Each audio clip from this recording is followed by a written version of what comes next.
Bonjour à tous et à toutes, nous sommes sur Twitch, sur YouTube et sur toutes les plateformes de podcast. On est le 17 novembre 2023, il est 10h en France et 18h au Japon et nous sommes ensemble pour la même chose que chaque vendredi, Minus, réaliser ensemble un nouveau numéro de Soft Power, votre matinale pop culture préférée de tout il Valais, à l'exception bien sûr de toutes les autres, vous connaissez la rengaine. Soft Power, matinale engagée durant laquelle on fait le tour de l'actualité pop culture de la semaine passée, le tout sur fond d'extraits de bandes originales d'animés, histoire de découvrir ou de redécouvrir celles et ceux qui les font. Cette semaine dans Soft Power, une émission baptisée sans l'ombre d'un doute. On vit vraiment dans une saucisse. Dommage que le charcutier nous ait pas demandé notre avis, puisqu'on parlera de la fin du service Comixology, la plus grande plateforme de bande dessinée numérique au monde, qui tirera sa révérence début décembre, ou plutôt qui se fera tirer la révérence. Un plan en préparation depuis très longtemps chez Amazon, vous verrez. On fera également un long débrief de la Netflix Geeked Week qui s'est tenue la semaine dernière du 6 au 12 novembre et qui a été l'occasion de découvrir, de lever le voile sur nombre de nouveaux projets d'avenir pour la plateforme. Ce sera l'occasion également de se pencher un peu sur la position assez unique de l'antenne Netflix Japon, vous verrez. On reviendra aussi sur le fiasco, on peut le dire, de l'annulation du film d'animation Coyote versus Acme, qui nous en dit malheureusement beaucoup sur une partie des fonctionnements de l'industrie cinématographique et sur son cynisme. Cynisme, justement, parlons-en, puisqu'on discutera aussi du film Bad CGI Gator, grotesque série B qui vient se faire nouveau témoin des tendances à la série B-isation du cinéma en cours ces dernières années. Et ça a l'air vraiment très nul. On ira jeter un œil à la liste des nominés pour l'édition 2024 des Grammy Awards. Et oh, attendez, il me semble bien qu'il manque quelques noms sur la liste. On analysera tout ça, évidemment. On foncera également dans la piscine avec tous les candidats et toutes les candidates de la nouvelle émission de télé-réalité Frenchy Shore, un loft story, alcool et sexe qui se veut le plus trash possible, jusqu'à ce que l'Arcom vienne frapper à la porte, et c'est de ça dont on parlera. Mais avant tout, cette semaine, les gens, je voudrais prendre un petit peu d'avance pour bien démarrer l'émission avec la bande-annonce adéquate de la semaine, en vous souhaitant de belles fêtes de fin d'année, bonheur et félicité, en espérant que votre liste de cadeaux et vos souhaits soient évidemment bien sûr exaucés, que vos chaussettes soient les plus remplies possibles, et que cette fois, votre oncle n'imitera pas des Japonais en se scotchant le bout des yeux juste ici, et surtout, bien sûr, je vous souhaite un grand, un beau, un magistral joyeux Noël. Ma petite princesse, alors tu passes une bonne journée? Je suis trop contente parce que c'est le réveillon de Noël. Ouais, c'est vrai, génial. Charlotte adore Noël. Sois cool pour une fois. Regarde papa, c'est joli ce qu'il chante. On dirait plutôt une bande de chats blessés. C'est quoi ça? Je peux savoir ce que vous faites dans la cheminée de mes voisins? Quoi, tu peux me voir? C'est quoi votre nom? Je m'appelle Nicolas Lalecato. C'est quoi ça? C'est des carottes. Ma femme veut que je mange sainement. Et croit que ça va me faire passer mon envie de sucre. Ça mange pas du tout. Si vous êtes vraiment le Père Noël, vous pouvez sûrement me dire ce que Charlotte vous a demandé. Elle voudrait un kit de maquillage pour enfants et un scooter rose. C'est vrai, c'est le Père Noël. J'ai jamais rencontré de fille de 8 ans qui n'ait pas envie d'un kit de maquillage. C'est qui ces trois-là? À première vue, je dirais un bonhomme de neige, un lutin et un casse-noisette. J'ai le même à la maison. Il faut que j'y aille. Pourquoi vous jouez encore? Ces gars-là veulent absolument mettre la main sur ma liste. Mais il y a mes associés là-dedans. Eddie doute de mon existence. Oh, c'est vrai, un pernocéptique. J'ai pas compris, un quoi? Un pernocéptique qui croit pas au Père Noël. C'est un ridicule. Pour toi, mon existence est impossible. Mais il y a 2 milliards d'enfants qui espèrent que je vais leur apporter leur cadeau cette nuit. Il a vraiment besoin de nous papa. Où est-ce que vous êtes? On est avec le Père Noël. Et il transpire des paillettes. Et là on est avec des amis à lui. Et en fait ce sont des hommes. Ramène-la à la maison. Il a pas une barbe blanche? Je l'attends. J'ai envie de me rajeunir et je crois que je le mérite. Comment est-ce possible qu'il nous ait cambriolés, famé et fait tourner en boucle? Je voulais que toi aussi tu recommences à t'émerveiller. Vous allez voir apparaître un traîneau somptueux tiré par 8 magnifiques reines. J'ai du mal jumeler le Bluetooth. Pour qui vous travaillez? Certains pensent que... Petit disclaimer, puisqu'il s'agit, bien qu'un mois en avance, de parler de films de Noël, je vous propose de tenir l'intégralité de cette news sur un ton bienveillant, généreux, servi de gentils mots et de pensées positives. En tout cas, on va essayer. Et du positif, vous en aurez, puisque aujourd'hui, juste après avoir assisté à ce magnifique nouveau numéro de Soft Power, vous aurez la possibilité, si vous êtes en manque de flocons, de guirlandes et de chaussettes pleines de mon chéri, de foncer prendre un abonnement au fabuleux service Disney+, pour pouvoir regarder le très très attendu, évidemment, Un Noël pas comme les autres, comédie de Noël réalisée par Tim Story, le génie absolu de la caméra, à qui l'on devait le brillant remake américain de Taxi avec Queen Latifah et Jimmy Fallon. Un Noël pas comme les autres, donc un film écrit vite fait, mais bien sûr très bien fait, par Paola Pell et par Scott Rosenberg. Scott Rosenberg, déjà derrière les inoubliables scénarios des 2 derniers films Jumanji avec Dwayne Johnson, un scénario mettant en scène Eddie Garrick, incarné par le rappeur Ludacris, un homme au cœur grand comme ça, qui a pourtant cessé de croire en la magie de Noël suite à un trauma causé pendant son enfance. Mais alors qu'il passe la journée avec sa fille de 9 ans, Eddie va rencontrer Nick, incarné par Lil Rel Howery, un homme étrange vêtu d'un costume rouge, et démarre alors une aventure qui pourrait redonner à Eddie foi en Noël et qui va lui redonner foi. On est en 2023, vous avez déjà vu des films de Noël.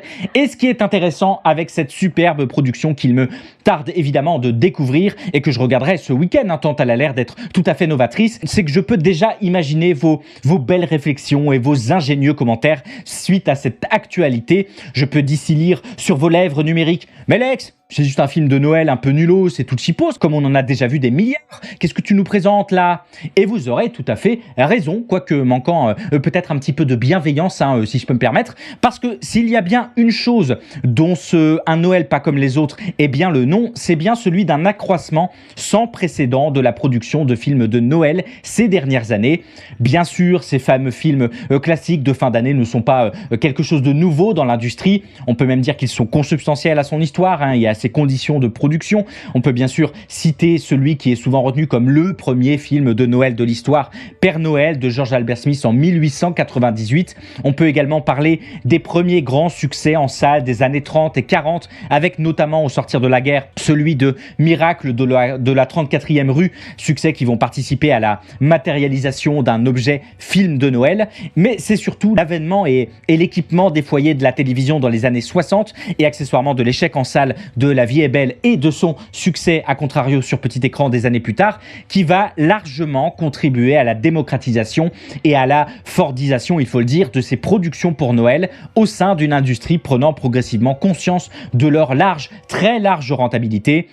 Une rentabilité réconfortante en ces fêtes de fin d'année, tant la production de ces films de Noël relevait et relève encore d'un savoureux cocktail de prise de risque peu élevée, de budget fortement restreint, de tournage particulièrement court et de téléspectateurs et téléspectatrices globalement moins exigeants et moins exigeantes. Comme le souligne le sociologue du cinéma Emmanuel Etis, je le cite, « Ce sont des films assez rapidement faits à une période où tout est possible, où on baisse la garde, c'est le moment de la réconciliation. » Une réconciliation avant tout des producteurs et de leurs banquiers, évidemment, puisque bon nombre de chaînes vont durant les décennies se mettre à la production de films de Noël, a fortiori avec le boom de la vidéo domestique dans les années 80, amenant à l'adoption généralisée du magnétoscope, ouvrant ainsi la porte à la distribution généralisée de films sous forme de vidéocassettes, ça c'est pour les vieux de la vieille, et à la vente et à la revente chaque année pendant la saison des achats de Noël de films sur ces thématiques. Et puis c'est l'arrivée du câble et du satellite. En 1996, c'est le réseau câblé américain Freedom qui passe un nouveau cap, celui de l'événement en continu, film de Noël, avec son événement 25 jours de Noël, nouvel événement saisonnier, désormais rendez-vous annuel qui va couvrir la diffusion majoritaire pendant 25 jours d'émissions spéciales de téléfilms de Noël, amenant avec le succès de l'entreprise à un accroissement des demandes de production de films de Noël. Message bien reçu pour Hallmark Card, plus ancien et plus grand fabricant de cartes de vœux aux États-Unis, qui en 1998 va acquérir des participations majeures dans la chaîne Odyssey Network, rebaptisée en 2001 après une réorganisation d'entreprise, Hallmark Channel, retenez bien ce nom, une chaîne qui, dans les années 2010, va opérer un changement de braquet stratégique, objectif, créer une véritable synergie entre l'activité de cartes de vœux d'un côté de Hallmark et celle de diffusion de films dits saisonniers sur la chaîne, qui s'alimenteraient l'une et l'autre, d'où le lancement en 2009 de la première de Countdown to Christmas, un compte à rebours de programme de Noël jusqu'à Noël, comme Freedom avait pu le faire quelques années plus tôt. Hallmark va très vite industrialiser le processus de création de films de Noël pour son immense service touchant rien de moins que 85 millions de foyers américains et 14 millions de foyers canadiens. Résultat, une production extrêmement bien rodée qui va s'étendre rapidement à une bonne partie de l'industrie. Des téléfilms très peu chers, en moyenne 3,5 millions de dollars en 2019, c'est que dalle. Des tournages éparpillés sur l'année et réduits individuellement à 3 semaines. Des décors très souvent réutilisés d'un film à l'autre. Des films régulièrement tournés au Canada où ils peuvent bénéficier d'un crédit d'impôt correspondant à 25% de la masse salariale des acteurs et de l'équipe, avec une allocation maximale pouvant atteindre 60% du budget total du film. En plus des programmes incitatifs fiscaux spécifiques aux provinces. Le tout avec très peu de marketing, capitalisant largement sur des habitudes de visionnage prévisibles qui, pour des millions de personnes, font désormais partie des habitudes de Noël. Habitudes renforcées par le fait que certains acteurs et certaines actrices se sont fait spécialistes du genre, comme Danica McKellar, comme Candace Cameron-Bure, carrément surnommée la reine de Noël. Tapez son nom sur Google, vous allez voir le visage, vous allez faire « Ah oui, c'est vrai !» Et habitudes renforcées aussi, vous l'aurez compris, par le fait même que dès leur production, ces films sont conçus pour être diffusés en arrière-plan pendant que vous essayez de faire rentrer tous les amuse-bouches dans le gros pain de mie là sur la table. Vous savez, celui dont vous avez enlevé la mie là. Et que ces films justement sont conçus pour être bourrés de tropes, pour être faciles à suivre et reprenables à partir de n'importe quel moment. Résultat, les gens, une production Hallmark qui a doublé entre 2015 et 2022 pour atteindre le chiffre assez fou de 40 films de Noël produits par an. Une aubaine d'autant plus bénifiante que cette période de Noël est un véritable cadeau pour les annonceurs qui se retrouvent avec un public ciblé, globalement rassemblé au même endroit, ce qui est une rareté aujourd'hui avec la multiplication des médiums, des plateformes et la fragmentation des publics. Résultat, partout, on estime que Hallmark Channel génère un tiers de ses revenus publicitaires annuels uniquement à partir des films de Noël, ce qui est un cadeau absolument titanesque. Et Hallmark est très loin d'être seul sur le marché. Freedom, bien sûr, Lifetime avec ses 26 productions l'année dernière, mais aussi Fox Nation, la branche streaming du réseau Fox, avec ses 5 productions par an. Et désormais aussi les plateformes de streaming qui voilà un joli cadeau de fin d'année pour leur marché segmenté. L'année dernière, toutes les plateformes confondues, c'était pas moins, préparez-vous, de 169 films de Noël qui sont sortis en Amérique du Nord. C'est absolument monstrueux et c'est quasi 2 fois plus qu'en 2016 et 4 fois plus qu'en 2011, avec une petite particularité pour Netflix et consorts, à savoir une hyper segmentation de leur production qui est toujours un peu une forme de signature de ces plateformes, puisqu'on se retrouve désormais avec des sous-catégories, des films de Noël des années 90, des films de Noël britanniques, des films de Noël de type canadien, mais aussi des films de Noël dont les productions profitent allègrement du manque de diversité largement documenté des films Hallmark, qu'on récupère massivement en France par ailleurs, pour mettre en avant des acteurs et des actrices issus des minorités, comme en témoigne l'important succès il y a 2 ans de Que souffle la romance de Michael Myers sur Netflix, ou le succès de Ma belle famille, Noël et moi sur Hulu et sur Amazon Prime en France. Mais Lex, tu veux dire qu'ils font pas ça parce qu'ils sont woke ? Oui. Bref, ça va très bien aussi pour ces plateformes, puisqu'on peut se rappeler qu'en décembre 2020, A California Christmas d'Ali Afshar était carrément le film Netflix le plus regardé au monde pendant plus de 2 semaines. Et puis d'ailleurs, ça va très bien pour tout le monde, puisqu'en 2020, TF1 et TMC en France parlaient de 2 millions de téléspectateurs et de téléspectatrices par jour sur chaque film de Noël, principalement des films Hallmark, vous l'aurez bien compris, et que même Universal Pictures a observé un démarrage surpuissant, surpassant toutes les projections du box-office qui avaient été réalisées jusque-là pour le film Violent Night, où un Père Noël éclate des mercenaires à grands coups de sabots de reine dans des pifs devenus tout rouges pour de bien mauvaises raisons. Il faut croire que la magie de Noël va jusque-là. Bref, les gens, sortons un petit peu de ce tunnel. Un succès des films de Noël qui ne désemplit pas, bien au contraire, et dont c'est incroyable. Un Noël pas comme les autres de Team Story se révèle être au bout du compte un Noël absolument comme tous les autres de ces dernières années, en tout cas, pour profiter profiter à fond de ce film, de sa fausse neige, de sa glace pilée empruntée aux patinoires du coin, de ses parkas remplis de blocs de glace pour soutenir des comédiens et des comédiennes littéralement en train de décéder à 35 degrés dehors, puisqu'il faut le rappeler, le film a été tourné en août, et c'est pas une blague pour les parkas. Il vous faudra vous rendre dès aujourd'hui sur Disney+, et si cela ne vous dit rien, je vous le redis, vous manquez peut-être un peu de bienveillance, mais c'est pas bien grave. Ce sera Session Love Actually, Piège de cristal, Maman j'ai raté l'avion et L'homme au Tahiti pour bien passer les fêtes de fin d'année. Bonne fête à tous et à toutes. Four Grammy nominations are here with artists like SZA, Taylor Swift, and Miley Cyrus topping the list. But with the nominations come the inevitable snubs and shockers. We're breaking them all down, starting with SZA's.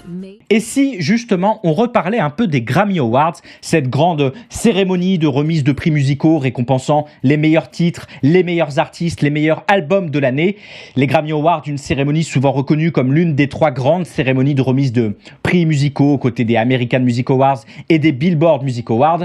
Une cérémonie dont on avait déjà parlé cette année pour l'édition 2023, notamment pour souligner l'intégration et la légitimation douce mais sûre de la musique de jeux vidéo à un niveau institutionnel, en tout cas à un niveau honorifique. Et à peine avait-on eu le temps de trouver cette avancée certes tardive plutôt bienvenue que voilà que l'édition 2024 qui attendait patiemment son tour est sortie du buisson vendredi dernier. Liste des nominés à la main au programme pour couvrir les 94 catégories de la cérémonie, du Billie Eilish, du Taylor Swift, du Olivia Rodrigo, du Lana Del Rey ou encore du Jelly Roll.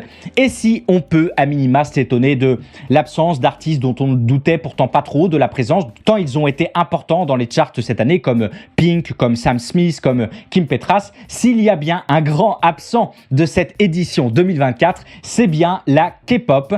Quelques années après que BTS a ouvert la voie et créé un précédent en étant nominé pour son titre Dynamite, cette année, bon nombre d'artistes n'avaient pas lésiné sur les soumissions puisque aespa, Tomorrow Together, Twice, 50/50, NCT, 17 ou encore Stray Kids s'étaient jetés sur différentes catégories de l'événement, du meilleur nouvel artiste à la chanson de l'année en passant par le meilleur groupe, meilleur duo. Il n'en sera à l'arrivée rien du tout.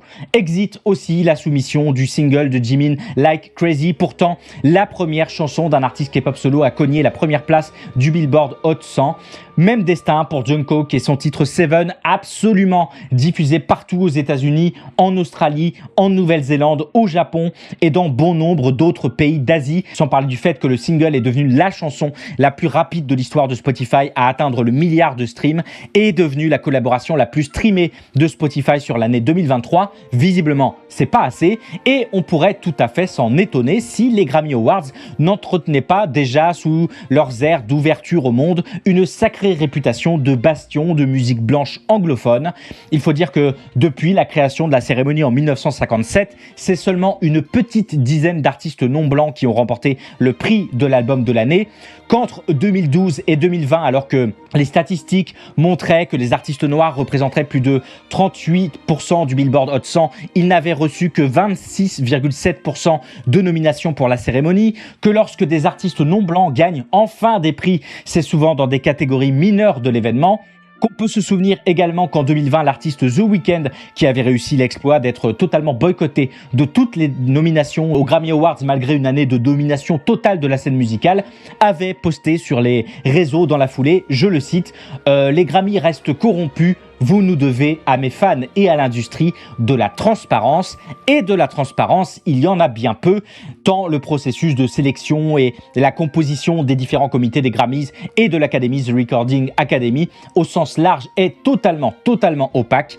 Suite aux nombreuses polémiques, les Grammys ont bien évidemment réagi en modifiant la catégorie intitulée Musique du monde pour en faire une catégorie musique globale pour, je cite, symboliser une rupture avec les connotations de colonialisme, de folk et de non-américain. Bien joué les gars, d'autant plus bien joué que cette catégorie est devenue au passage encore plus une blague qu'elle ne l'était déjà, puisque près de 2/3 des nominations proviennent seulement de 6 pays. Et les pays d'Afrique se comptent sur les doigts du coude, si jamais vous vous posiez la question, sans compter que toutes ces catégories ont tendance à voir les récompenses attribuées à des artistes qui ont déjà été nominés 1, 2, 3, 40 fois. Et les gens, je vous passe le fiasco de l'édition de cette année où la star de hip-hop Bad Bunny a ouvert la cérémonie des Grammy avec une interprétation de chansons de son album Un Verano Sin Ti où les paroles en espagnol avaient été sous-titrées d'un simple message. Il chante dans une autre langue que l'anglais. Je sais, ça a l'air d'une blague, mais non, ça n'est pas une. Et c'est dans ce cadre qu'il est finalement assez peu étonnant de constater l'absence totale de groupes de K-pop à ces Grammy Awards Mouture 2024. Et pourtant, tout ceci pourrait bien changer dans les années à venir. D'abord parce que l'industrie de la K-pop, malgré une année un peu plus douce, dira-t-on, malgré la tombée de certains records pour les groupes majeurs, est plus tournée que jamais vers un avenir où l'hégémonie de la musique anglophone ne sera plus, d'où les rachats, les fusions et les créations de sociétés sud-coréennes aux États-Unis massifs cette année. La société HYBE en tête avec une injection de 380 millions de $ dont on a déjà parlé dans l'émission, d'où la confirmation à ce titre de ce lundi de l'acquisition par HYBE encore de la société de musique latine Exile Music, un label affilié au studio de divertissement de langue espagnole Exile Content, dans l'objectif, je cite les communicants de HYBE, de créer un contenu optimisé pour le marché latin, de greffer la méthodologie éprouvée de la K-pop au genre latin, mais aussi et peut-être surtout de servir de pont aux artistes des labels HYBE pour mieux mettre les pieds sur l'un des marchés musicaux à la croissance la plus rapide du monde, puisqu'on le rappelle, la musique latine a généré rien qu'aux États-Unis au premier semestre 2023 627 millions de $. Et tout pourrait bien ensuite d'autant plus changer dans les années à venir, les gens, que selon une analyse de données de la London School of Economics, et en complément de ce que l'on disait il y a 2-3 semaines dans l'émission à l'occasion de l'anniversaire de Spotify en Europe, sur le continent européen, on a de plus en plus tendance à écouter des musiques locales en langue locale, comprenez à écouter des musiques françaises en France, italiennes en Italie, espagnoles en Espagne, des résultats favorisant la prise de participation des États dans les industries musicales de leurs pays respectifs, l'Allemagne ayant par exemple augmenté son budget culturel de 7% en 2022 pour un investissement au total, nous dit le magazine The Guardian, 2 fois supérieur à celui de l'Angleterre. Angleterre où, à contrario, en raison des réductions de financement public des arts, des salles de concert, de l'enseignement de la musique ou des aides au financement, les politiques menées participent grandement de la réduction et de l'appauvrissement de l'offre anglophone et de l'intérêt pour celle-ci, comme en témoignent également tous les indicateurs YouTube, dont je rappelle que selon l'IFPI, la Fédération internationale de l'industrie phonographique, 85% de l'audience utilise le service seulement pour écouter de la musique, ce qui fait un beau 1,6 milliard de personnes. Il y a sûrement des choses à en tirer. Et spoiler, là aussi, la musique anglophone est globalement en perte de vitesse. De quoi au moins un peu temporiser l'absence de la K-pop aux Grammy Awards 2024, dont les groupes comme BTS, comme aespa et consorts ne semblent plus vraiment en avoir besoin et dont on pourrait même se demander quelques années en avance, dans 10 ans, qui aura besoin de qui. It started with the evolution of the internet, making it something that we could just hook into directly. Your mind, the hard drive, your eyes, the screen. See the world through any skin you wanted. 1940s noir filter, done. Manga filter, why not? See things as you want them to be. Fin du game pour le service Comixology qui tournera sa dernière page le 4 décembre prochain. Comixology, c'est cette entreprise américaine spécialisée dans la vente en ligne de bandes dessinées, fondée en 2007 par David Steinberger, par John Roberts et par Peter Jaffe, et qui avait trouvé le succès grâce à son énorme catalogue, à l'ergonomie de son application bien fichue, à son système d'achat et de lecture de livres très similaire à ce qu'on peut faire sur iTunes, à sa stratégie commerciale à base d'offres groupées, de bundles, de ventes flash et d'offres promotionnelles régulières, et grâce à sa technologie de lecture guidée qui permettait de zoomer sur les cases et les dialogues en adaptant la taille et la vitesse de défilement à l'écran. Un succès qui avait rapidement fait de Comixology le leader de la vente de bandes dessinées numériques. Des dizaines d'éditeurs, parmi lesquels évidemment Marvel, DC, mais aussi Delcourt et Glénat côté France, beaucoup y sont passés. En 2009, c'est 100 millions de téléchargements pour l'application. En 2013, c'est 200 millions juste pour iOS. iOS. Une offre de plus de 50 000 titres à l'époque, rien que ça. Fin 2013, l'application Comixology décrochait même le titre d'application la plus rentable de l'écosystème Apple pour la 3e année consécutive. Un petit monopole de fait, sublimé par l'installation d'un bon gros format propriétaire comme on les aime. Yes! Et qui dit joli succès, qui dit monopole de fait, qui dit qui se ressemble s'assemble, dit aussi jolie proposition dans la foulée concrétisée en 2014 avec le rachat de la plateforme par Amazon. À l'époque, David Steinberg, l'un des fondateurs, donc le promettait, je le cite, Amazon, quand ils achètent une entreprise qui fait du bon travail, lui laisse la possibilité de déployer ses ailes. Cela nous donne les ressources et nous permet de poursuivre notre chemin plus rapidement en étant meilleur et plus fort. Lui, il n'avait pas de Palantir, c'est dommage.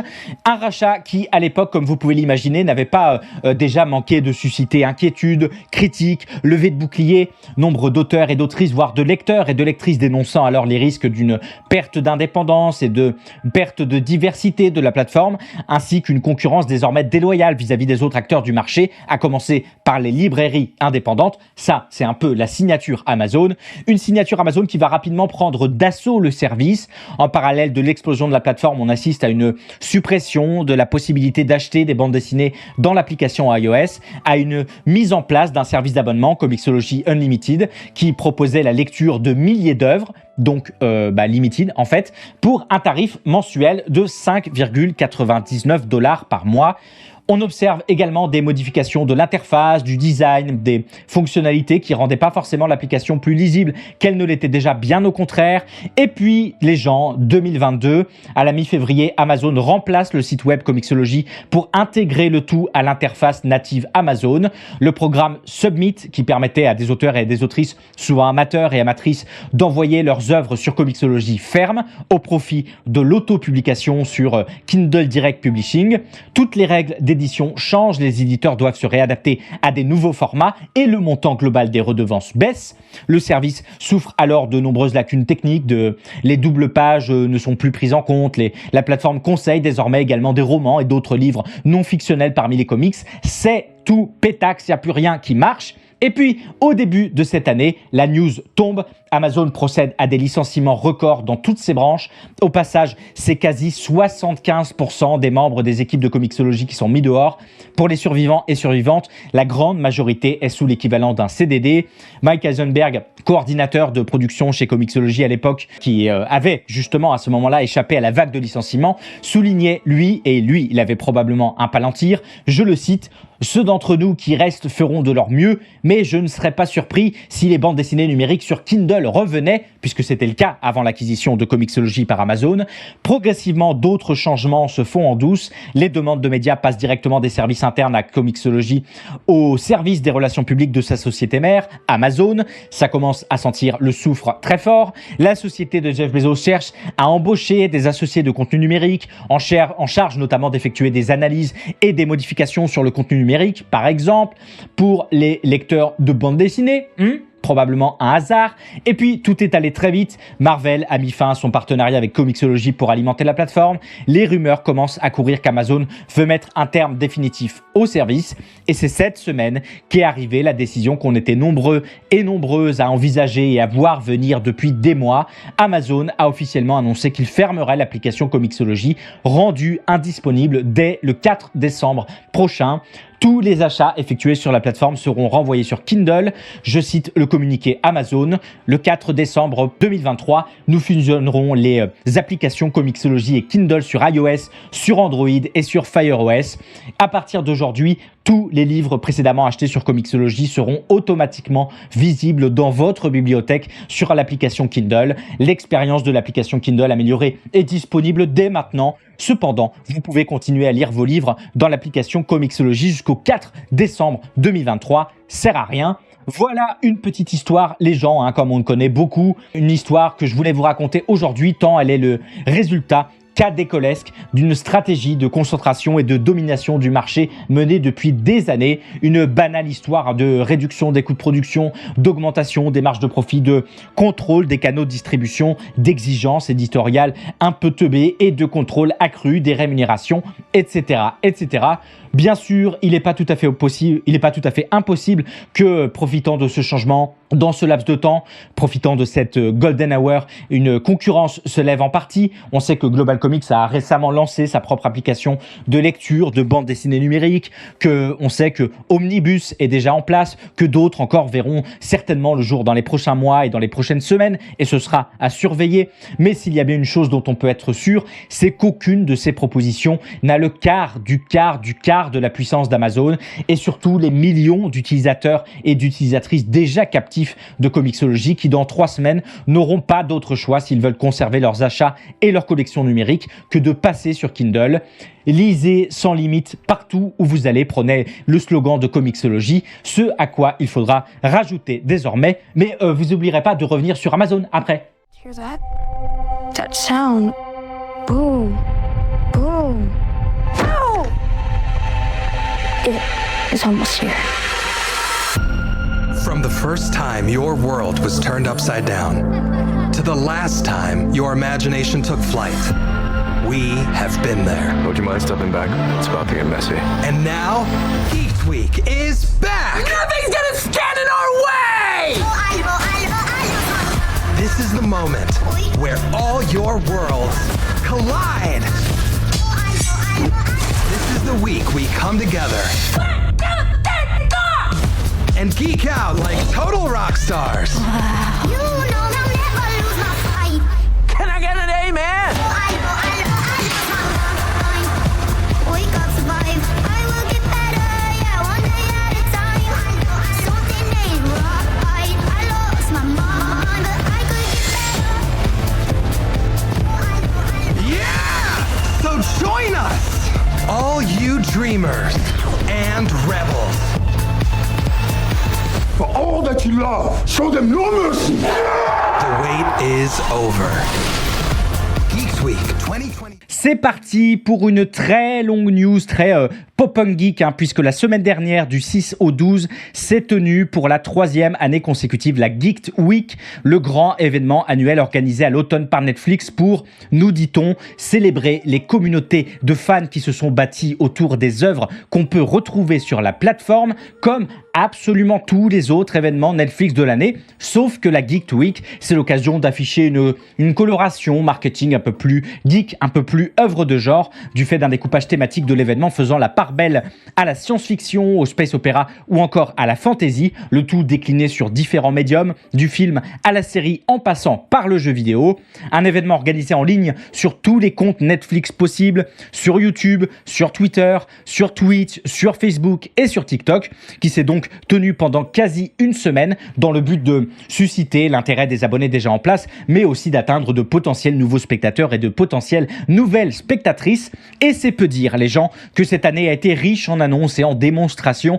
Je m'en vais vous proposer un petit résumé avant de m'intéresser à une œuvre en particulier. C'est parti. On a eu le droit à une bande-annonce finale pour le film Rebel Moon Part 1, Enfant du Feu, un film de Zack Snyder dont on avait déjà parlé dans Soft Power, en ce qu'il était le témoin de nouveaux processus de promotion des œuvres en place chez Netflix. Et que dire si ce n'est que tout a l'air d'être calibré aux normes de son auteur, des ralentis partout, tout le temps, des designs d'armure élaborés la veille sur RPG Maker, une esthétique pas très inspirée au service de ce qui est pourtant, semble-t-il, un space opéra pure souche comme on en a en réalité si peu. Ça me laisse toujours autant circonspect et c'est toujours prévu pour le 22 décembre prochain.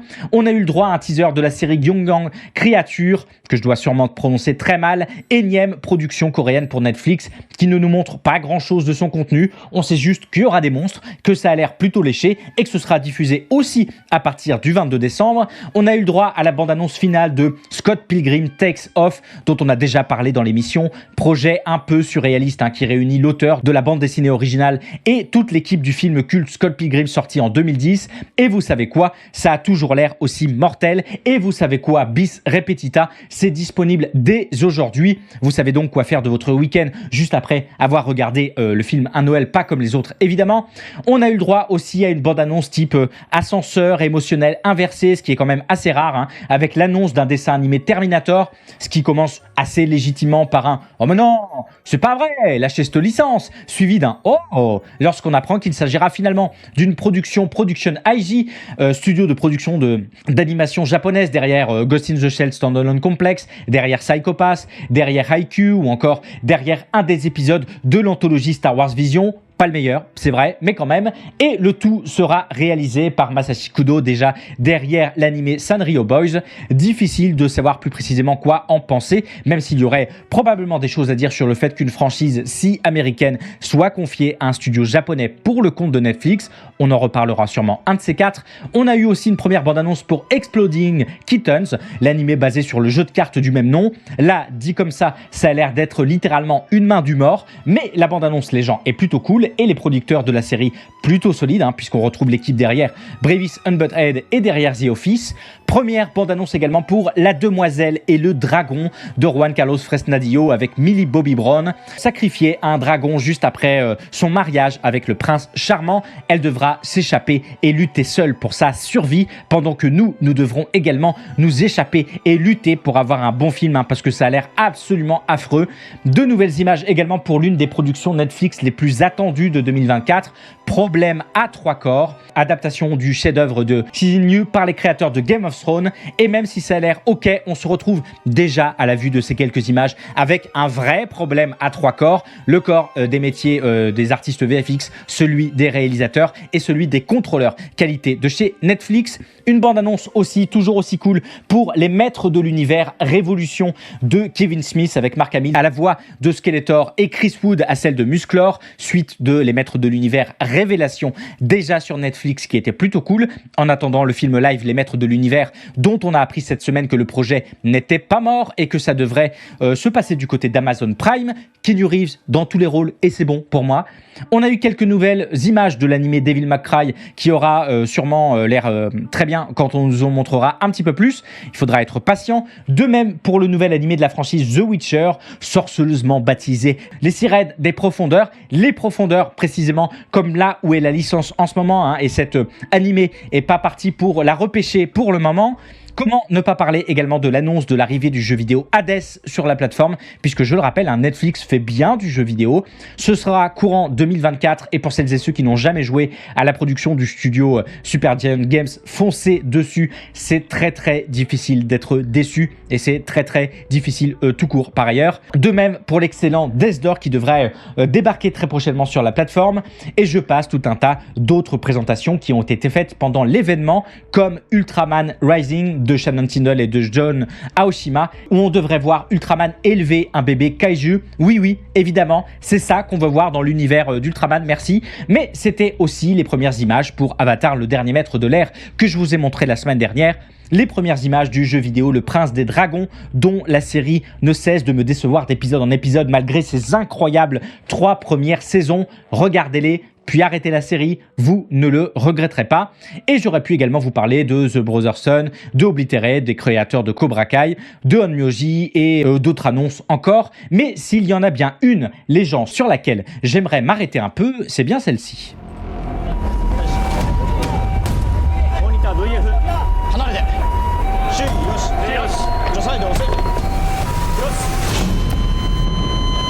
もしかして俺死んでる。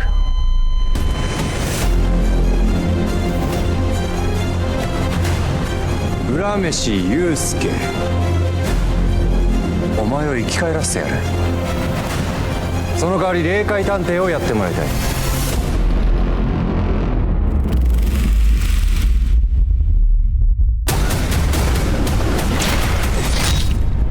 生き返れるんだから断る理由はないだろう。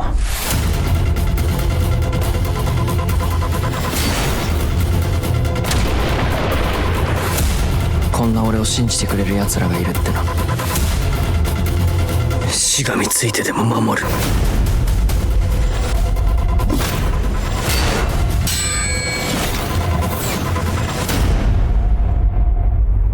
トグロ、新しい仕事の依頼だ。面白い案件だといいけどね。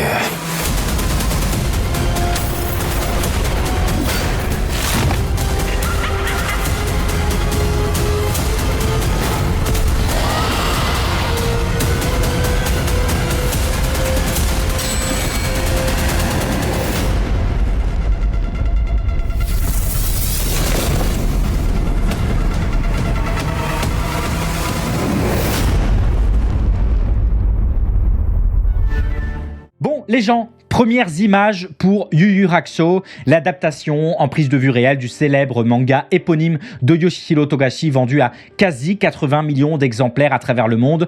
Yu Yu Hakusho qui nous raconte l'histoire de Yusuke Urameshi, un jeune lycéen qui passe ses journées à se maraver avec la terre entière et qui décède brutalement dans un accident de voiture après avoir sauvé un enfant et qui se retrouve alors ressuscité pour servir d'enquêteur sur le surnaturel. Surnaturel comme ce projet un petit peu difficile à imaginer en série live, mais qui semble, à la vue de ses premières images, remplir son gros quota de porte-nawak japonais de mauvais goût avec des gros sous permettant à Takumi Kitamura, à Shuhei Uetsugi, à Jun Shison et à Kanata Hongo de mettre des grosses tatanes de feu dans la tétasse d'ennemis toujours plus bariolés les uns que les autres. Vous connaissez ma propension à aimer le kitsch. Pour moi, c'est déjà un grand oui. Yu Yu Hakusho, une production loin d'être anodine dans le long listing des nouvelles productions Netflix de cette Geek Week, tant elle illustre cette nouvelle phase d'investissement dévoilée par Netflix Japon en 2021.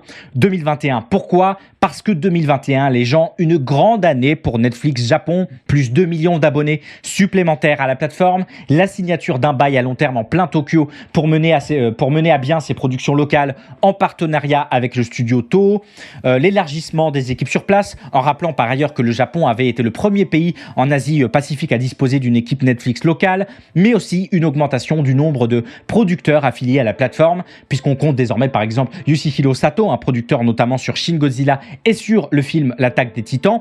Mais malgré cette année extraordinaire et les succès importants qu'ont été notamment à l'étranger The Naked Director ou Alice in Borderlands, Netflix est toujours cantonné à une bonne 4e place en termes de minutes consommées au Japon, derrière Amazon Prime, derrière TVer et derrière Abema TV. D'où cette nouvelle opération espadon japonaise, cette nouvelle phase d'investissement drivée par un seul mot d'ordre, diversification et ou renforcement des partenariats avec les géants japonais de la télécommunication, SoftBank, J-Com, KDDI ou avec les chaînes locales déjà productrices de contenu audiovisuel, TBS en tête, mais surtout diversification du contenu, puisqu'il faut rappeler, il est vrai que les premières productions Netflix Japon ont été très tournées vers la science-fiction et la romance, comme le rappelait Kazutaka Sakamoto, le vice-président de l'acquisition de contenu chez Netflix Japon, au micro de Toyo Keizai en septembre dernier. Diversification à laquelle on pourrait ajouter paradoxalement un autre mot d'ordre, peut-être celui de bipolarisation, tant le marché japonais de l'audiovisuel est aujourd'hui fortement marqué par une dualité, voire une opposition entre un marché interne et un marché international. Et à ce titre, Netflix Japon compte bien jouer sur les deux tableaux pour rafler la plus grosse part possible du marché national du streaming, évalué à plus de 450 milliards de yens en 2022. Un marché national exceptionnellement tourné vers lui-même. C'est l'une des particularités de l'espace audiovisuel japonais, d'où l'annonce d'une augmentation importante du budget alloué à la création de productions non scénarisées orientées vers le marché local pour des propositions très similaires à ce qui compose aujourd'hui 70% de la programmation linéaire du pays, à savoir des émissions de télé-réalité, de variété, de rencontres. Et de l'autre côté, les gens, des productions scénarisées, originales, ouvertes à l'international, d'où l'annonce l'année dernière de productions à venir de Hirokazu Koreeda, Palme d'Or 2018 pour le film Une affaire de famille, à commencer par celle qui est arrivée cette année, la plutôt chouette Makanai, dans la cuisine des Maiko, toujours dans un style de fiction très documentarisé et toujours aussi superbe, d'où l'annonce massive aussi d'animés ces derniers mois, dont on connaît et documente régulièrement dans Software le succès à l'international et dont on retrouve par ailleurs une partie dans cet événement Geek Week, mais aussi d'où l'annonce de séries en prise de vue réelle, au concept fort et à des budgets plus conséquents que leurs homologues de télévision linéaire, d'où la production de Sanctuary que vous avez peut-être vu récemment sur l'univers des sumo, d'où celle de la série First Love, histoire d'amour très chouette à suivre sur fond de bande originale d'Utada Hikaru, dont le titre First Love a littéralement inspiré l'écriture de la série, mais aussi d'où l'annonce de House of Ninja pour 2024. Vous l'aviez pas vu venir celle-là, avec Kento Kaku et Yosuke Eguchi qui va nous raconter l'histoire de ninja opérant encore en 2023 sur fond de drama familial avec des membres hauts en couleur, nous dit-on. Je veux pas voir ça, merci. Et d'où l'annonce, vous l'aurez compris, de ce Yu Yu Hakusho. Yu Yu Hakusho, dont le producteur exécutif est Kazutaka Sakamoto lui-même, qui avait déjà produit Alice in Borderlands, dont la boîte de production est Robot Communication, déjà derrière Alice in Borderlands. Tiens, pour une série qui a été directement tournée dans les nouveaux studios locaux de Netflix loués au studio Toro. Tiens, de feu, une production qui aura donc pour mission de mettre des mandales pleins d'énergie astrale au marché international et incidemment, pourquoi pas, au marché national. Yu Yu Hakusho, donc, la série en prise de vue réelle qui me hype beaucoup plus que de raison. Ce sera sur Netflix le 14 décembre prochain. Plus qu'un mois à attendre. Et pour bien terminer cette news, les gens, je tricherai un tout petit peu avec une bande-annonce diffusée quelques jours après la Geek Week et qui y aurait eu pourtant toute sa place. Attention, l'abus de mignonnerie est très dangereux pour la santé. C'est mon tout premier jour. Je m'appelle Haru. Enchantée.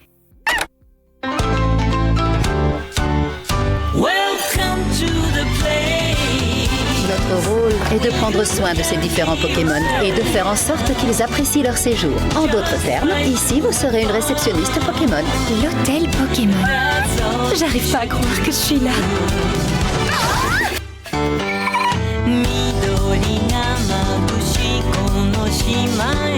C'est la première fois que je me sens aussi détendue. Vous devrez faire en sorte que ce Pokémon se sente aussi bien que vous. Psycho-Quack. Les Pokémon ne parlent pas. Comment savoir ce qui les rend heureux? Mais ce n'est que mon premier jour et je ne sais pas trop ce que je dois faire. La plupart des humains non plus ne te le diront pas de but en blanc. Ils disent des trucs du genre « Devis ».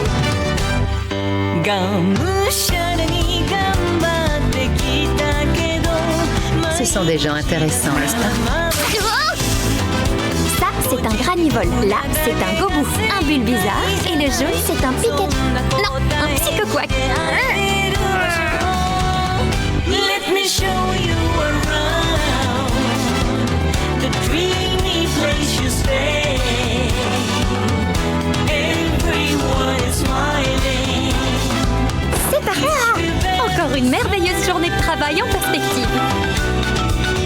Bonjour, bienvenue à l'hôtel Pokémon.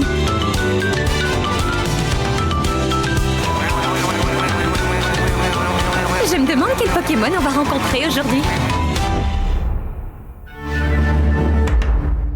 Il est 19h04 au Japon et 11h04 en France. Vous êtes toujours dans Soft Power, la matinale pop culture, comme chaque vendredi de 10h à midi. Il est l'heure de la pause musicale de l'émission, le temps de se remettre de ses émotions avant de revenir plus fort que jamais. Revenir pour parler de la vraie fausse annulation du film Coyote versus Acme, qui lève un peu le voile sur les pratiques de l'industrie de l'audiovisuel et ça fait pas mal peine à voir. Pour discuter aussi du film Bad CGI Gator et en creux de l'essor des séries B ces dernières années et de leur rayonnement dans l'industrie, et pour parler également de la nouvelle émission de télé-réalité Frenchy Shore qui, en se voulant le plus trash possible, pose immanquablement la question de sa régulation.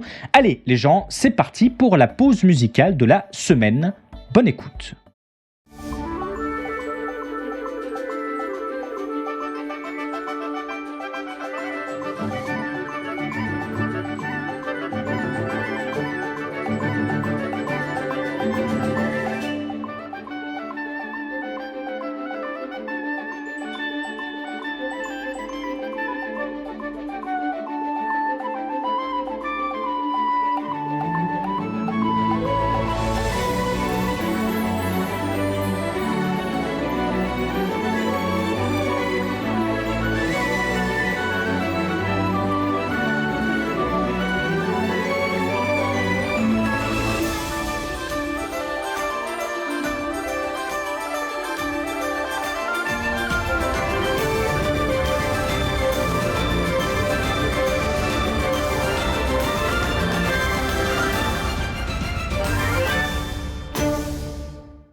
Vous êtes toujours dans Soft Power, la matinale pop culture du vendredi 10h midi. Si vous souhaitez soutenir l'émission financièrement, n'hésitez pas à passer par le lien en description de ma page Patreon ou à vous abonner à la chaîne Twitch directement ou via votre compte Amazon Prime afin de bénéficier du sub gratuit inclus dans votre abonnement. Si vous venez d'arriver et que vous souhaitez rattraper le début de l'émission, voire même si vous avez envie de vous binge-watcher tous les anciens numéros, pourquoi pas. Bon, déjà, faites pas ça, mais vous pouvez vous rendre sur la chaîne Lex Tutor VOD sur YouTube YouTube ou sur les nombreuses plateformes de podcast où vous pourrez retrouver Soft Power en format audio et sans coupure internet.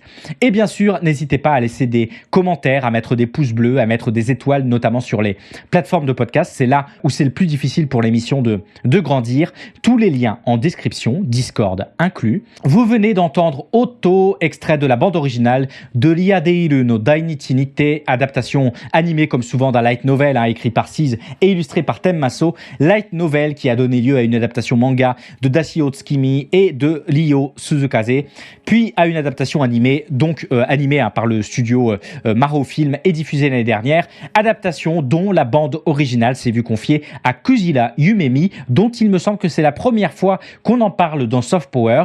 Kujira Yumemi, déjà à l'œuvre des bandes originales des animés au nom à rallonge que sont Kubo-san wa Mobu o Yurusanai ou Nanatsu no Maken ga Shirai Suru, et qui donc propose cette bande originale de Ryadeiru no Dainichi Nite, une bande originale très taverne Warcraft en train de jouer au jeu de cartes Hearthstone Core, qui fait du bien aux oreilles et que je vous recommande donc de découvrir cette semaine comme tout le reste de son travail.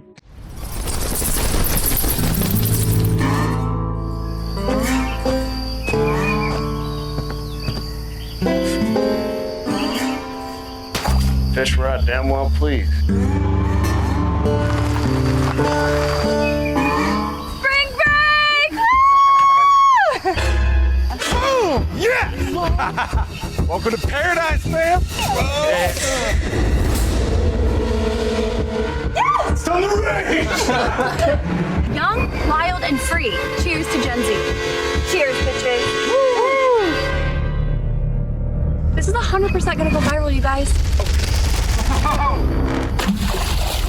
Hey, let's go get drunk and try to have some fun, huh?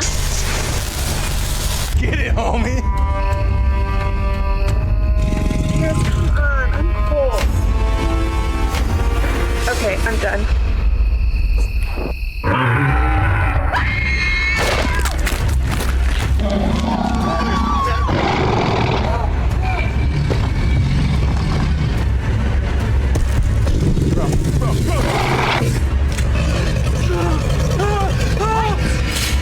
What is it doing?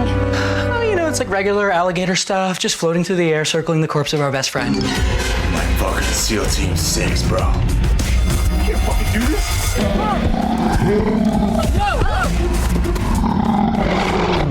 Do you think he could still be alive? There's a big chance. Throw me the arm, it's a push to start! Oh my god!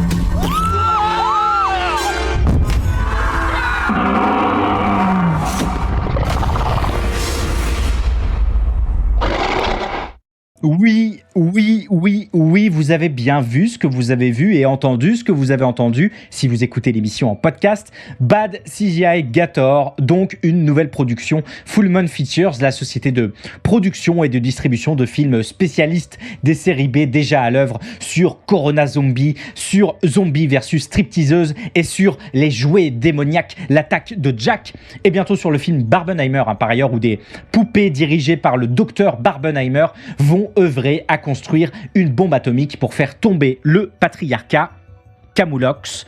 Bad CGI Gator, donc, qui nous racontera l'histoire de 6 étudiants et étudiantes qui, pour marquer le coup et fêter leur fin d'études, vont balancer leurs ordinateurs portables, comme vous avez pu le voir, dans le lac derrière cette petite cabane de Géorgie qu'ils ont louée pour leur spring break. Et pas de chance, retour de karma instantané. Un alligator présent dans le lac va, au contact de ces ordinateurs, se transformer en Bad CGI Gator, littéralement alligator au rendu visuel absolument dégueulasse. En français, dans le texte, c'est complètement con. Pour le scénariste Zalman Bund et le réalisateur Danny Draven, il s'agit ici de se moquer des, je les cite, incroyables quantités de films avec de mauvais effets visuels présentés sur les plateformes de streaming. Dans le viseur, vous l'aurez compris, des succès comme Sharknado, la franchise Asylum où une tornade entraîne l'invasion à Los Angeles de requins.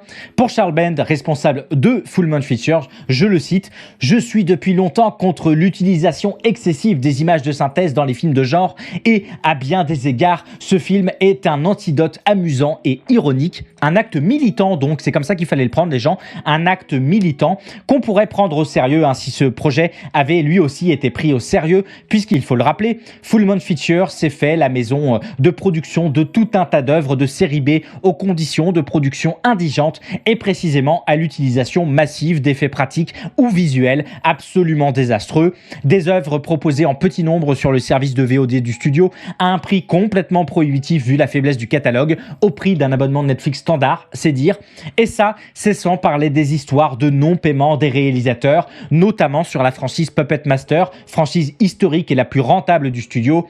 Mais ce qui est certain, en revanche, c'est que ce Bad CGI Gator va sans aucun doute profiter de l'accroissement du succès des séries B auquel on assiste ces dernières années. Un accroissement produit d'une combinaison de plusieurs facteurs, du fait du budget plus abordable de telles productions, permettant de rapidement générer des bénéfices en cas de succès, du fait de leur tournage souvent réduit à quelques semaines, de leur contenu souvent trash, quasi exclusivement construit autour d'un concept pitchable en 3 mots, ce qui rend ces œuvres très facilement promotionnables sur les réseaux, du fait également d'une durée plus courte que la majorité des productions actuelles, du fait de la banalisation des caméras numériques et de la post-production réalisée sur ordinateur, mais aussi du fait que les codes de ces séries B ont au fil des années largement infusé le cinéma à haut budget. Si les super-héros costumés, les monstres des 18 mètres de haut, les races d'aliens bigarrés faisaient autrefois le bonheur des amateurs de série B éclatax qui se faisaient des petites opérations frissons le week-end devant leurs cassettes fraîchement louées au vidéoclub du coin, moi le premier. Cette esthétique et ces thématiques sont désormais largement entrées dans les productions à gros budget et dans les habitudes et dans les habitus des personnes même qui les font,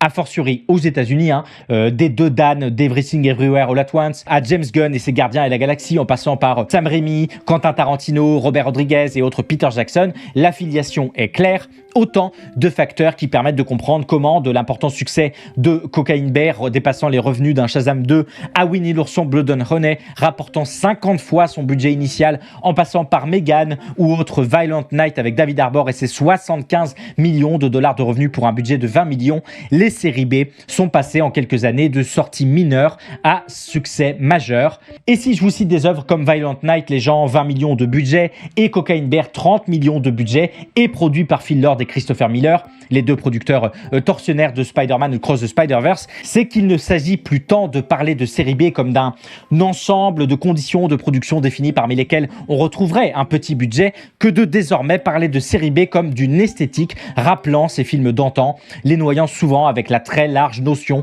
de films de genre. Des séries B, on le retrouverait dès lors côte à côte le très sanglant Terrifier 2 à la production entièrement indépendante et le très naze Beast avec Idris Elba, un projet à 40 millions de dollars chez Universal, d'où aussi le lancement en 2006 d'une nouvelle filiale de la Fox, Fox Atomic, plutôt orientée vers des films d'horreur à petit budget. Et si dans toutes ces productions, on trouve de vrais héritiers de la série B à l'ancienne et des vrais nanars qui se caractérisent avant leur mauvaise exécution par la sincérité de leurs auteurs, on trouve aussi et désormais dans des proportions industrielles des œuvres éhontées, opportunistes et au cynisme le plus absolu. Ces œuvres, vous les connaissez, vous en avez entendu parler, ce sont toutes les franchises du studio The Asylum avec sa saga Sharknado en tête de gondole, mais c'est aussi Cocaine Shark, c'est l'attaque de l'alligator Summets chez Asylum toujours, et c'est précisément ce Winnie l'ourson du sang et du miel dont on a déjà parlé dans Soft Power, dont le producteur et réalisateur Rhys Frake Waterfield s'était empressé de sauter sur la tombée dans le domaine public de l'œuvre originale pour produire un film absolument affreux, jamais fun, insincère au possible, qui lui a pourtant offert sur un plateau de diamant à x50, Winnie l'ourson to the moon. Et s'il y a bien un studio qui s'est spécialisé dans ces apparats de série B produits à la chaîne dont le marketing se résume à l'évocation de leur high concept sur les réseaux sociaux, c'est bien Full Moon Features, dont ce Bad CGI Gator n'est qu'un énième et médiocre témoignage parmi tant d'autres. Le film sera disponible vendredi prochain sur Amazon Prime, et s'il vous prenait l'envie de regarder une grosse série B qui tâche juste pour le fun, il y aurait bien des dizaines de noms qui me viendraient, mais mystérieusement, aucun d'entre eux ne commence par Bad et ne finit par Gator. Qui fait le buzz sur les réseaux et elle est française. Dispo sur Paramount+, Frenchy Shore, c'est l'adaptation française de la franchise incontournable de la chaîne MTV. Bah oui, vous vous souvenez pas de Jersey Shore? La télé-réalité de tous les excès, diffusée depuis le 12 novembre. Courte news et ne prenez pas non plus l'habitude, mais on va parler un petit peu de télé-réalité puisque samedi dernier a été lancé le nouveau programme Frenchy Shore, une production MTV dans laquelle l'on suivra le quotidien d'une dizaine de colocataires vivant plusieurs semaines ensemble dans le plus pur esprit love story, mais dont tous les potards, langage cru, alcool et cul auraient été ouverts au maximum. Une production MTV et une fabrication à production, la société de l'animateur Arthur, qui fait partie du package annoncé en 2022 par la maison mère Paramount, cette dernière souhaitant fortement étendre sa gamme de séries non scénarisées. Et quoi de mieux pour une série non scénarisée que de repartir du succès américain qu'avait été l'émission Jersey Shore, diffusée entre 2009 et 2012, devenue en quelques années un petit phénomène culture pop en suivant le quotidien un peu festif, il est vrai, de 8 jeunes américains d'origine italienne qui passaient leurs vacances dans une villa au bord de la mer à Jersey Shore. Mais ici, les gens exitent Jersey Shore, direction le Cap d'Agde pour suivre 10 participants et participantes prêts et prêtes à tout pour faire la fête, quoi que celle-ci implique. Du porno soft, il y en a, de l'alcool à pas du tout consommer avec modération, évidemment, il y en a. L'objectif, c'est le trash dans une émission déconseillée aux moins de 16 ans, en tout cas sur MTV, parce que sur Paramount+, c'est déconseillé aux moins de 12.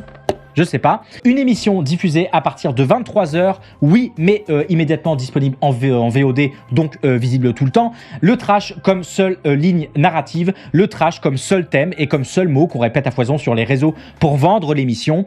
Pour David Massaera, producteur du show, je le cite, « Moi, je vois des jeunes libres et à l'aise avec leur sexualité, ils ont pas de filtre ni de barrière et s'affranchissent du qu'en dira-t-on » David, arrête. Et il continue, le bougre. Les participants sont le reflet d'une partie de la génération Z, avec notamment des femmes qui reprennent le pouvoir et un vrai girl power. Non, vraiment, David. Et si je vous en parle aujourd'hui, c'est pour rejoindre la question que se posent certains médias français devant des scènes de beuverie ou lorsque deux candidats vont mutuellement se découvrir dans tous les sens du terme en plein milieu du salon. Mais que fait l'autorité de régulation de la communication audiovisuelle et numérique, l'Arcom?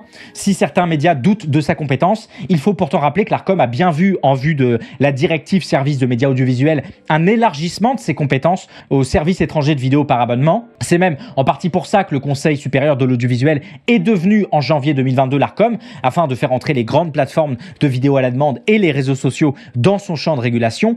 Un élargissement des compétences qui a pour le moment mené à des incursions timorées dans le monde du streaming. On se souvient d'une recommandation publiée au journal officiel pour demander gentiment aux plateformes, je cite, et c'est pas une blague, si cela s'avère techniquement possible, une fonctionnalité de type sobriété énergétique aisément accessible et permettant d'appliquer automatiquement l'ensemble des réglages les plus respectueux de l'environnement. S'il vous plaît, allez.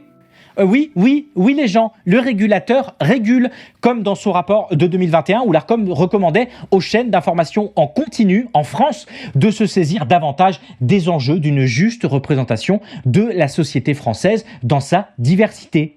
2021, ça les a convaincus. Bien joué.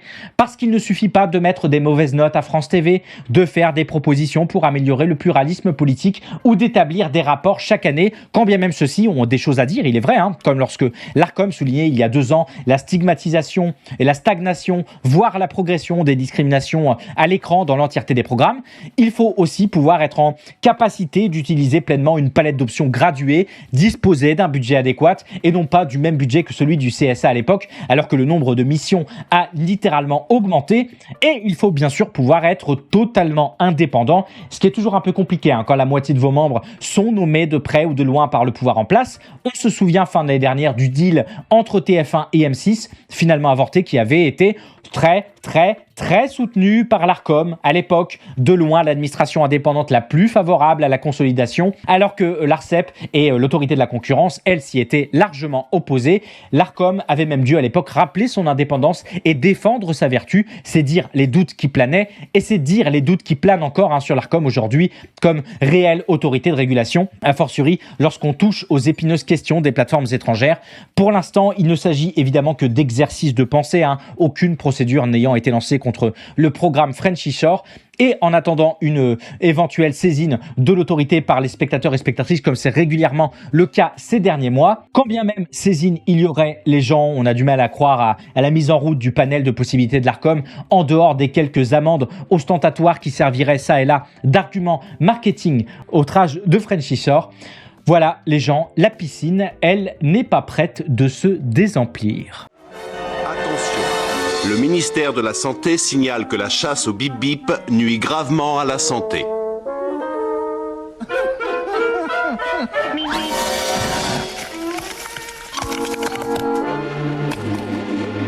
Ce n'est pas bien de se moquer du ministère de la Santé. C'est l'histoire un peu étrange de la semaine. Alors qu'on pensait la vitesse du personnage de Bip Bip indépassable, on avait peut-être un peu trop sous-estimé celle des actionnaires de Warner Bros. Discovery derrière une bonne grosse optimisation fiscale des familles, puisque la semaine dernière, on apprenait que le film Coyote versus Acme, qui devait sortir cette année en juillet avant de disparaître des radars pour laisser sa place à Barbie, ne sortirait finalement jamais, afin de permettre à Warner Bros. Pictures de réaliser une belle dépréciation fiscale de 30 millions de dollars. Mais attendez, il y a un twist. Et puisque je vous vois déjà sortir votre panneau de Bip Bip avec écrit dessus « Mais qu'est-ce que c'est que ce pastis ?» Je vous propose de réchauffer votre café et de poser tous vos produits Acme sur la table. On va essayer de comprendre ça ensemble. Coyote versus Acme, c'est donc ce film réalisé par Dave Green, Monsieur Ninja Turtle 2 avec Megan Fox. Je m'excuse pour lui.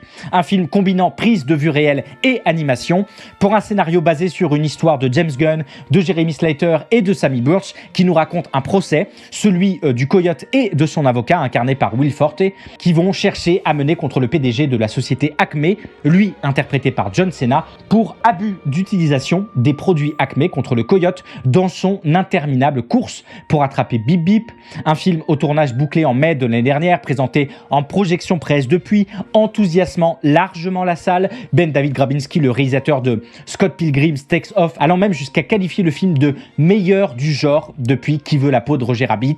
Et malgré tout ça, les gens, c'est niet, c'est zéro, pas un copec, nada, que dalle, puisque la semaine dernière, des sources de chez Deadline confirmaient au magazine que Warner Bros. Discovery, qui vient pourtant de relancer son unité de long métrage d'animation dans l'objectif de produire d'authentiques succès artistiques et commerciaux, allait tout simplement ne pas sortir le film pour des raisons fiscales. Warner Bros. Discovery prévoyant une déduction de 30 millions de dollars.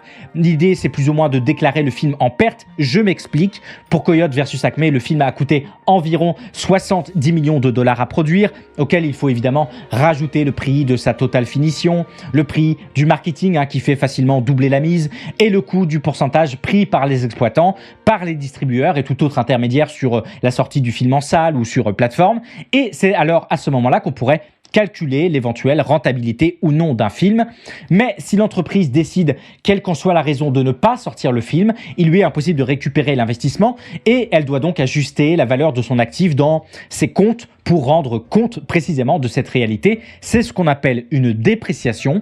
Selon le magazine Deadline, c'est donc une dépréciation de 30 millions de dollars qui a été enregistrée par Warner, histoire de dire: nous avons investi de l'argent dans ce film, mais nous ne pensons pas pouvoir récupérer autant que nous l'avions prévu, ce qui va permettre à la société de venir gréver son revenu imposable et ainsi potentiellement réduire le montant des impôts qu'elle devra payer. Une dépréciation qu'il est évidemment difficile d'évaluer, nous personnellement, puisqu'on ne sait pas ce qui est couvert par les assurances, par de potentielles reventes, par de potentiels réinvestissements de la technique, des effets spéciaux, de certains effets visuels, etc. Mais 30 millions de dollars, soit pour un film qui, je le rappelle, est quasiment entièrement terminé, une décision, les gens, qui pourrait surprendre, sauf qu'elle surprend pas du tout, parce que d'abord, elle n'est pas l'exclusivité de Warner. On peut se rappeler l'annulation du film Boo chez DreamWorks, quasi terminé, un projet à 100 millions de dollars, stoppé en 2015, et parce que même chez Warner, on a récemment eu les cas Bad Girl et Scoob Holiday Hunt, tous deux jamais sortis, malgré une production quasi terminée ou terminée, officiellement pour des problèmes de qualité. En témoigne toute une campagne dépréciant le film Bad Girl, alors que eux, bon, ça va, les gars, vous avez sorti The Flash, donc l'argument, il est caduque, officiellement pour la qualité et officieusement pour des jeux d'écriture comptable, parce qu'on sait aussi que Warner Bros. Discovery vient de sortir d'un 3e trimestre pas tout à fait rose, qui a été la source de tension à la dernière rencontre des actionnaires, que la société a déjà d'énormes dettes sur les épaules et qu'une petite dépréciation économique et comptable viendrait ajouter un peu de caviar au caviar, parce qu'on sait également que stratégiquement, Warner Bros. Discovery est en train de virer sa cutie des plateformes de streaming pour se réorienter vers les salles de cinéma, mais parce qu'on sait surtout que c'est la raison même pour laquelle David Zaslav, l'actuel PDG de Warner Bros. Discovery, est arrivé à la tête du conglomérat en avril 2022 pour réaliser plus de 3,5 milliards de dollars d'économies après une fusion monstrueuse de 43 milliards de dollars entre Warner Media et Discovery. 3,5 milliards d'économies. Comment ? Eh bien d'abord, assez classiquement, en licenciant à tour de bras. C'est déjà plus d'une centaine de travailleurs et de travailleuses de chez Warner qui ont été mis et mises à la porte, et d'autres centaines qui sont encore attendues pour les prochains mois. Mais ensuite, en dépréciant massivement du contenu, ça fait partie de la stratégie qui a été officiellement reconnue comme telle.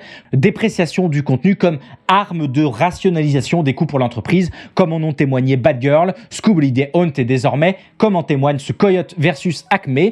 Rationalisation des coûts qui passe aussi par le fait de ne pas complètement payer les artistes qui ont travaillé sur ce film, puisque encore une fois, pas de film, pas de paiement résiduel, pas de paiement résiduel. Pas de paiement résiduel, sauf qu'il y a un twist, on est en 2023 et l'annonce de l'annulation de ce Coyote versus Acme, a fortiori devant les bons retours des projections presse et l'agacement général des précédentes annulations chez Warner, a drainé une bonne dose de levée de bouclier, de catapultes, de fusées signées Acme et de marteaux géants de la part d'artistes, de cinéastes, de fans, mais aussi des équipes du film sur les réseaux sociaux, d'où les dires de Karsten Korpanek, monteur sur le film, qui a passé 2 ans de sa vie et déménagé toute sa famille au Royaume-Uni pour réaliser ce travail, puisqu'il faut se rappeler et se dire en permanence ce que c'est de travailler sur de telles productions, et qui résume bien une bonne partie de la situation côté travailleurs et travailleuses qui ont œuvré à Coyote versus Acme. Je le cite: avec cette dépréciation, tout a été effacé, non seulement ce que vous pouvez voir sur grand écran, mais aussi tout ce que ça nous a coûté, tout ce que ça nous a demandé de faire ce film. Le film sorti n'est que la pointe émergée d'un gigantesque iceberg fait d'amour et de travail. Tout est maintenant perdu, avant d'ajouter, ça va aussi couper des revenus de beaucoup d'artistes qui ont travaillé dur sur ce film. Personne ne recevra de paiement résiduel. Il y a par ailleurs déjà des discussions menées dans notre syndicat pour que nous nous protégions à l'avenir de ce type de comportement des entreprises. Une situation tendue, les gens sur les réseaux sociaux, qui n'est pas sans faire écho aux tensions qui animaient les récentes grèves à Hollywood des scénaristes, des acteurs et des actrices, et dont on parlait encore la semaine dernière dans Soft Power. D'où ce petit twist inattendu la semaine dernière en mode Bruce Willis était un fantôme depuis le début de sa carrière, puisque selon le média Puck, le patron de Warner Bros. Pictures Animation, Bill Damaschke, et les dirigeants de Warner Bros. Motion Picture Group, Mike DeLuca et Pam Abdi, se sont rencontrés le week-end dernier pour discuter du sort du film devant le tollé rencontré et envisagerait, notez le conditionnel, de désormais vendre le film à une autre plateforme de streaming que HBO Max, pour laquelle le film était bien prévu à l'origine. Une sorte de plan C, de revirement un rien curieux, mais dont on peut imaginer qu'il permettrait, selon les clauses du contrat, à Warner Bros. Discovery de générer certains revenus de production par paiement forfaitaire, tout en inscrivant une partie en perte, en vendant notamment le film à un coût inférieur de son coût de production, en esquivant ainsi les frais marketing, en améliorant son image suite à un énorme tollé qu'a été l'annonce de l'annulation du film, ou encore en travaillant au passage l'établissement ou le renforcement des relations avec d'autres plateformes de streaming afin d'explorer de nouvelles opportunités de marché, blablabla. Moi, j'y crois pas une seconde, sauf les gens, si tout ça n'est qu'une douille intergalactique pour nous préparer au fait qu'aucune plateforme n'a racheté le film aux conditions posées par Warner. Et de ce côté-là aussi, on a eu des précédents, puisqu'il faut se rappeler les absurdes conditions qui avaient été posées par Universal et DreamWorks pour la vente du film annulé Larry Kins, réalisé par Tim Minchin et Chris Miller, à base de « ouais, mais il faudra nous rembourser l'intégralité des coûts de production, le prix du logiciel, l'information des animateurs et des animatrices, et puis aussi on garde 40% des bénéfices », ce à quoi l'entièreté du monde leur a évidemment répondu « ouais, on va réfléchir et on vous recontacte ». Évidemment, Non. Bref, une situation d'un cynisme total de la part de Warner Bros. Discovery, a fortiori que mercredi de la semaine dernière, lors d'un rapport trimestriel au résultat de toute la CAX, David Zaslav se flageolait de ne pas avoir réussi, je le cite, à faire craquer les enfants. Quel chic type, ce qui, au-delà de la formulation plus que douteuse, fait écho à la stratégie pour l'avenir de Warner Bros. Discovery de davantage toucher cette cible éditoriale. Commencez par sortir vos films, les gens, vous verrez, ça marchera mieux. Et donc, voilà, on devrait pouvoir poser les yeux, peut-être, toujours au conditionnel, un jour, peut-être, sur Amazon Prime, si on en croit les rumeurs, peut-être, sur ce Coyote versus Acme.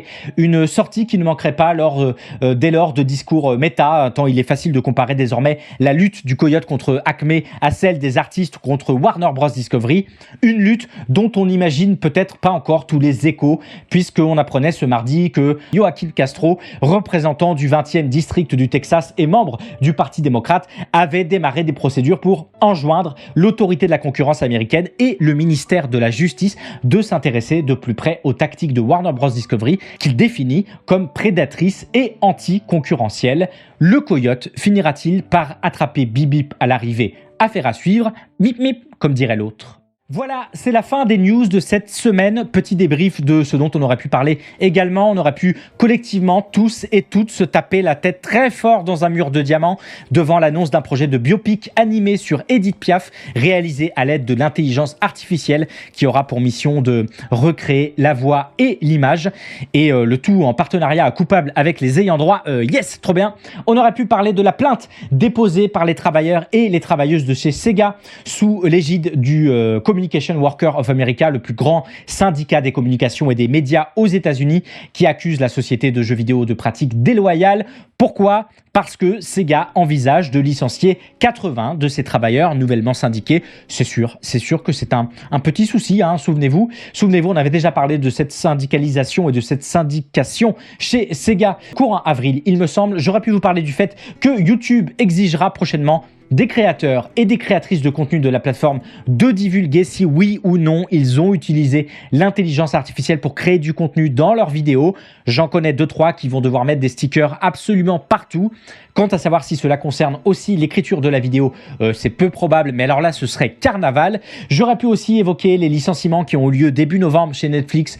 Plus de 50 personnes, de licenciements un petit peu planqués, dont on a appris l'existence que vendredi dernier grâce à celles et ceux qui ont eu la force, le courage de prendre la parole. Des licenciements qui ont considérablement réduit le nombre d'employés Netflix de la division long métrage d'animation, touchant largement le personnel administratif, les cadres, les affaires commerciales et la gestion de la production. On aurait pu s'arrêter pour la blague sur la bande-annonce de Madame Web, nouveau film de l'univers Sony's Spider-Man, un film qui a l'air catastrophique à tel point qu'on pourrait se demander si, après les retours critiques absolument désastreux de Venom et de Morbius, tout ceci ne relève pas désormais d'une stratégie commerciale en mode nous on fait des films de super-héros mais ils sont éclatés, alors venez voir ça. On aurait pu parler du fait qu'un film sur Elon Musk va être réalisé par Darren Aronofsky pour le compte de 24. Écoutez, moi je sais pas quoi faire de cette information et je ne vois qu'un seul homme capable d'interpréter ce grand vilain d'œuvre de science-fiction, mais on va encore dire que je force. J'aurais pu vous parler de cette incroyable sortie de David Zaslav, le big boss de Warner Bros. Discovery, qui le place au firmament et lui offre instantanément les gens, la palme d'or 2023 de notre classement bullshit marketing, puisqu'après des mois de grève des acteurs et des actrices à Hollywood et de lutte plus qu'active et proactive contre leur syndicat, notre cher David a déclaré au New York Times que le syndicat des acteurs et des actrices d'Hollywood, le SAG-AFTRA, a finalement raison et à aucun moment je ne regrette de mieux payer tous ces acteurs et toutes ces actrices, puisque je n'ai jamais regretté avoir payé cher pour un grand talent ou un grand atout. Bravo! Bravo! Félicitations pour ce bullshit d'or. Et pourtant, la liste était longue cette année. Mais là, c'est du grand art. Félicitations. Voilà, on aurait pu aussi passer un peu de temps sur la bande-annonce du nouveau film Garfield. Ça a l'air sympa. On aurait pu aussi s'intéresser, on en reparlera peut-être, de la réunion à Accra cette semaine de réalisateurs et de distributeurs pour discuter de l'avenir du cinéma africain à l'occasion des rencontres du cinéma africain.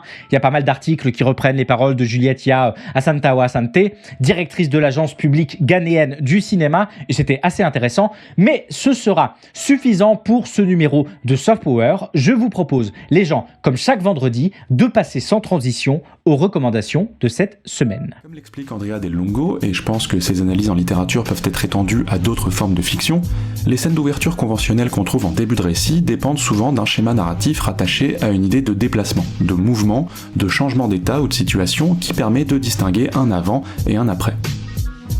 Parmi les motifs les plus récurrents, on peut citer le départ ou l'arrivée d'un voyage, la découverte et l'exploration d'un nouveau lieu par les protagonistes, le franchissement d'un seuil, qu'il soit physique ou symbolique, le décès d'un ou plusieurs personnages importants, ou au contraire la naissance du héros ou de l'héroïne, etc., etc.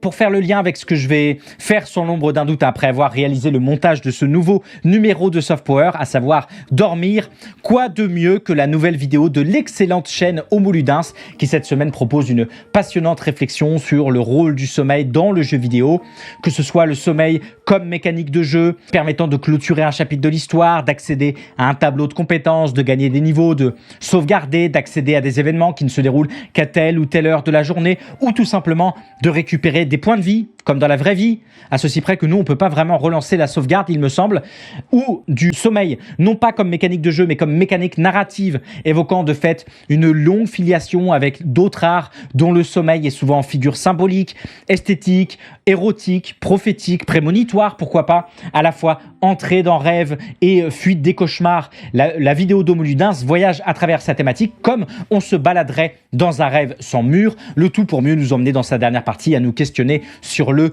réveil comme instant transitoire qui marque le début du récit et l'entrée du joueur ou de la joueuse dans la fiction, mais surtout, et ce passage était bien chouette, le réveil comme marqueur de subjectivisation qui permet de réduire l'écart identitaire entre les joueurs, joueuses et leurs personnages. Le réveil donc comme outil au service de ce que Dominique Arsenault, chercheur en théorie de la narration et de la scénarisation interactive pour le jeu vidéo à l'Université de Montréal, appelle une fusion identitaire très recherchée dans le médium vidéoludique. Bref, vous l'aurez compris, une bien chouette vidéo, un bien chouette sujet qui permet de rêver un peu. Parfait cocktail pour une bonne recommandation de la semaine. À quoi sert le sommeil dans les jeux vidéo? C'est sur la chaîne Homo Ludens que ça se passe. Final Fantasy VIII possède une scène de bal entre ses deux personnages principaux qui est vite devenue culte, et l'origine de sa création m'avait un peu intrigué. Utiliser de la danse, ça reste peu commun, et encore plus à l'époque. Alors peut-être qu'il y avait une volonté précise derrière, ou un attachement particulier. Sauf qu'en fait, c'est bien plus simple que ça. Dans une interview, le directeur du jeu Yoshinori Kitase avoue que la création de cette scène n'avait pas vraiment d'autre but qu'être esthétique. En effet, grâce aux avancées technologiques de l'époque, Final Fantasy VIII était le premier opus de la franchise à utiliser de la motion capture pour ses scènes cinématiques. Et une salle de bal. Pour cette nouvelle recommandation, je vous propose de rester dans le domaine du jeu vidéo pour cette fois s'interroger, grâce à la chaîne Beyond Games, sur la place de la danse dans le jeu vidéo, qu'elle soit utilisée à de pures fins esthétiques, comme dans la saga Persona, à des fins de caractérisation de personnages, indiquant entre autres leur maîtrise de leur corps, leur volonté de se mettre en scène, leur rapport à la performance, à la Dante de Devil May Cry, qu'elle soit utilisée aussi à des fins de chorégraphie, de jeux de combat, à la Street Fighter ou à la Bayonetta, où style, souplesse et rythme font littéralement bon ménage, qu'elle soit un moment hors du temps qui permet aux personnages et aux joueurs et joueuses de s'échapper, ou qu'elle soit le véhicule d'émotions ou toute une partie de la narration du jeu, comme la fameuse danse des esprits de Yuna dans Final Fantasy X, la danse dans le jeu vidéo est un sujet infiniment riche qui mérite largement d'être exploré, comme le fait assez chouettement à la chaîne Beyond Games cette semaine. Beaucoup d'illustrations à l'appui, ça a dû être un sacré taf de collecte. Où est la danse dans le jeu vidéo? C'est sur YouTube que ça se passe. Je me pose devant la télé, je lance mon programme. Tout allait bien jusqu'à ce que j'entende cette musique. Rachel. She never left.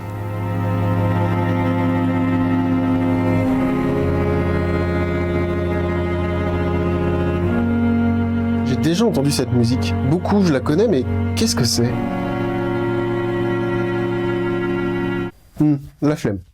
Au détour d'un épisode de la série Last of Us, de l'introduction du film First Contact, au cours de la série The Handmaid's Tale ou du documentaire Jiro Dream of Sushi, peut-être avez-vous remarqué une musique, une ligne de violon qui revenait sans cesse comme un motif obligé pour exprimer de grands moments d'émotion. Et cette semaine, c'est la chaîne Spleen LND qui est partie à la recherche de ce titre si présent aujourd'hui dans les productions audiovisuelles. On the Nature of Daylight, deuxième piste de l'album The Blue Notebooks, composé et produit par Max Richter en 2003. Un album travaillé au corps et en signe de protestation à l'invasion de l'Irak la même année, où la violence est au cœur du propos.